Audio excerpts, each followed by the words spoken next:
हरे कृष्णा। वैदिक warrior channel को subscribe कीजिए और आने वाले वीडियोस को सबसे पहले देखने के लिए बेल आइकन को प्रेस कीजिए। हरे कृष्णा। हरे कृष्णा। आज का प्रश्न है कि दूध शाकाहार है या मांसाहार। तो इस प्रश्न के उत्तर को पूरा जानने के लिए वीडियो को अंत तक देखिए। जो पुराने सब्सक्राइबर है और अभी तक सब्सक्राइब नहीं किए हैं वो जल्दी से सब्सक्राइब कर दीजिए, और जो नए व्यूअर्स है वो भी जल्दी से लाल वाला सब्सक्राइब बटन दबा के बेल आइकन में ऑल नोटिफिकेशन सेट कर दीजिए, ताकि हमारे आने वाले वीडियोस के नोटिफिकेशन आपको मिल सके। दूध शाकाहार है या मांसाहार, इसके विषय में और भी डिटेल्स में जाने से पहले मैं बता देता हूँ कि दूध भगवान श्री कृष्ण को बहुत प्रिय थे। दूध देवताओं को, मुनियों, ऋषियों को भी बहुत प्रिय थे। दूध ही एकमात्र ऐसा कंप्लीट फूड है जो कि हमारे सेहत के लिए बहुत ज़रूरी है। कोई व्यक्ति अगर चाहेगा तो सिर्फ दूध पीकर भी वो जिंदा रह सकता है। दूध पीने से हमारे जो बुद्धि है, जो स्मृति है, वो भी मजबूत होता है और हम आध्यात्मिकता में आगे बढ़ सकते हैं। और दूध पीने के लिए किसी भी जीवों के प्रति कोई हिंसा करने की ज़रूरत नहीं होता।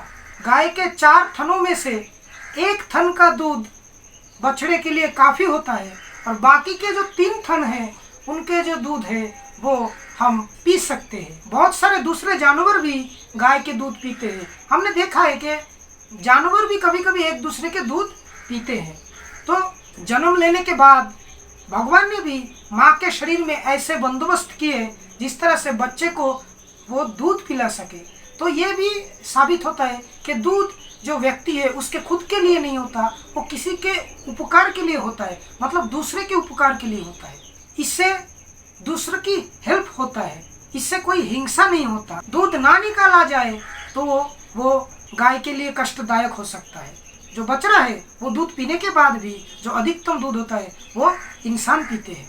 भगवान कृष्ण जो कि खुद शाकाहारी वस्तुओं को खाने के लिए हमें सलाह देते हैं, सात्विक वस्तुएं भोजन करने की सलाह देते हैं, वो खुद दूध पसंद करते हैं, गाय को पसंद करते हैं। और उन्होंने ही जो हमारे माताओं के अंदर जो तंत्र बनाए हैं, जिस तरह से बच्चे जन्म लेने के बाद दूध पी सके, तो वो भी उन्होंने ही बनाया है। उनको अगर ऐसा लगता है कि बच्चे इस तरह से खाने से उनको मांसाहार का अभ्यास हो जाएगा तो दूध नहीं बनाते। जो आध्यात्मिक व्यक्तियाँ हैं, जो दूध, सब्जी, ये सब चीज़ें खाने की आदी है, उनको मैं बता देता हूँ कि वो शाकाहार है या मांसाहार कोई फर्क नहीं पड़ता। आप पीते जाइए, क्योंकि आपके जो सृष्टिकर्ता है उन्होंने खुद आपको ये पीने के लिए अनुमति दिया है और इससे कोई भी हिंसा नहीं होता। पर एक चीज़ का ध्यान रखिएगा कि कभी भी ऑक्सीटॉक्सिन वाला दूध नहीं पीजिएगा, जो अलग से इंजेक्शन दे के निकाला जाता है। इस तरह के दूध विषैला होता है, वो आपके शरीर के लिए बहुत ही हानिकारक है। अभी आते हैं शाकाहार और मांसाहार के बारे में। दूध में जितने भी तत्व है वो सभी, जैसे कि उसमें प्रोटीन है, फैट है, कार्बोहाइड्रेट है, अलग अलग तरह के मिनरल्स भी है, उनमें से कोई भी ऐसा तत्व नहीं है जो मांसाहारी द्रव्य से मेल खाता है। उसके अंदर जो फैट है, उसके अंदर जो प्रोटीन है, 82% केसिन प्रोटीन है, वो भी मांसाहारी तत्व नहीं है।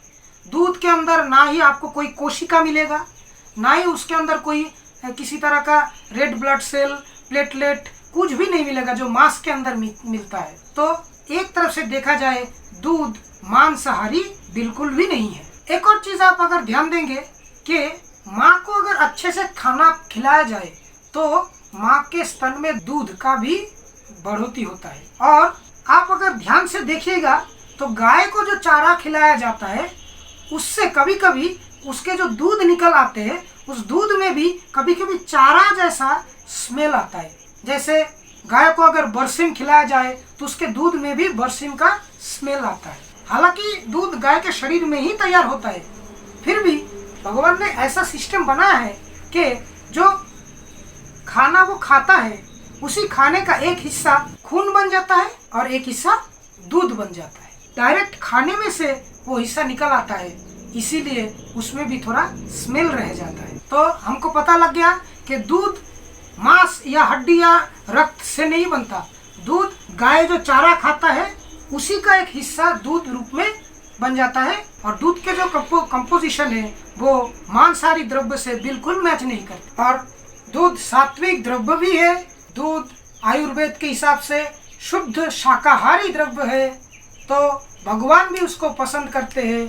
तो हम इसी को मानते हुए इस निष्कर्ष में आ सकते हैं कि दूध मांसाहारी नहीं है, दूध शाकाहारी है।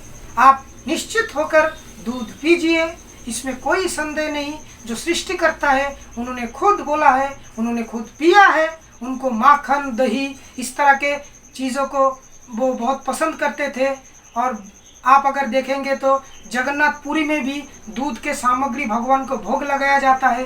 तो आप निश्चित होके दूध भगवान को भोग लगाइए और उनका प्रसाद लीजिए। ये कोई मांसाहारी द्रव्य नहीं है, इसके अंदर कोई भी मांसाहारी कोई कोशिका कोई रक्त के अंश कुछ भी नहीं मिलता है।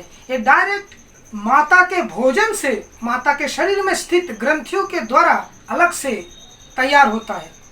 माता के भोजन का ही एक रूप है जो अलग से माता के शरीर में, उनके शरीर में जो तंत्र है उस तंत्र से अलग से बाहर आके एक ग्रंथि में जमा होता है जो बच्चे पीते हैं। आप गौ माता की रक्षा कीजिए और खूब दूध पीजिए। आपका आंसर शायद मिल गया होगा।